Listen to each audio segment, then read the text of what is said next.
India express आपको दिखाए सच का आईना।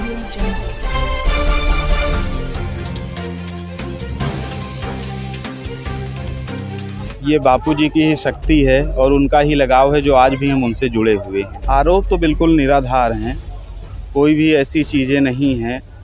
जो भी चीज़ें थी वो सारी मनगढ़ंत बनाई गई और धर्मांतरण के खिलाफ लड़ रहे थे। और इस देश में जो भी धर्मांतरण के खिलाफ लड़ रहा है उसके खिलाफ सारी शक्तियाँ इकट्ठा होकर एक हो रही हैं। हम तो यही चाहते हैं कि हमारे बापूजी जल्दी से जल्दी बाहर आ जाएं और उन पर जो भी आरोप लगे हैं वो बेबुनियाद साबित हों, सब गलत साबित हों।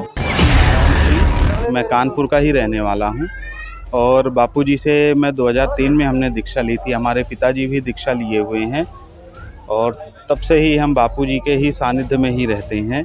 बापूजी के चरणों में ही हम अपना जीवन व्यतीत करते हैं। बापूजी का जो अलौकिक रूप है, जिसको जो भी देखे वो देखता ही रह जाता है। आप किसी ईश्वर को देखें, जैसा आपको वो शक्ति दिखाई देगी वही शक्ति आपको बापूजी के अंदर भी दिखाई देगी। कि हम लोग बचपन से ही बापूजी के ही मार्गों पर चलते रहे, जैसा ही उन्होंने कहा। मंत्र लेने के बाद डेली माला करने और उनके द्वारा जो भी चीज़ें बताई गई हैं उसको अपनाने के बाद जीवन जो था वो और भी बदल गया। जो आदमी जीवन काटता है, काटने की बजाय ज़िंदगी में प्रसन्नता आ गई, जिसको आज भी हम लोग सारे परिवार के साथ महसूस करते हैं। तो बापूजी में जो आरोप लगे हैं उसके बारे में क्या कहोगे? आरोप तो बिल्कुल निराधार हैं, कोई भी ऐसी चीज़ें नहीं हैं। जो भी चीज़ें थी वो सारी मनगढ़ंत बनाई गई और बापूजी के ऊपर किया गया, क्योंकि बापूजी एक मेन चीज़ धर्मांतरण के खिलाफ लड़ रहे थे और इस देश में जो भी धर्मांतरण के खिलाफ लड़ रहा है उसके खिलाफ सारी शक्तियाँ इकट्ठा होकर एक हो रही हैं, जिसके कारण ही बापूजी के ऊपर ये आरोप लगाए गए। बापूजी पिछले 10 सालों से जोधपुर की जेल में हैं, उसके बाद भी आप लोग खींचे खींचे चले आ रहे हो, क्यों? ये बापूजी की ही शक्ति है और उनका ही लगाव है जो आज भी हम उनसे जुड़े हुए हैं। इतने गंभीर आरोप लगे हैं उसके बाद भी बापूजी को मानते हो, उनकी पूजा करते हो?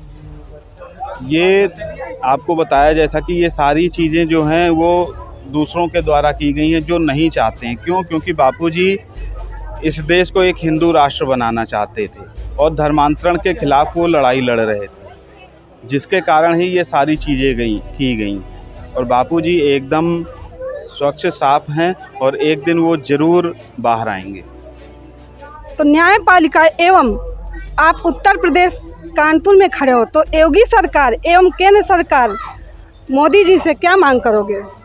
हम तो यही चाहते हैं कि हमारे बापूजी जल्दी से जल्दी बाहर आ जाएं और उन पर जो भी आरोप लगे हैं वो बेबुनियाद साबित हों, सब गलत साबित हों। और जैसा पहले हम लोग बापूजी के साथ एक जुलूस में उमड़े हुए थे, एज इट इज़ हम उनके साथ लगे रहें। इंडिया एक्सप्रेस आपको दिखाए सच का आईना।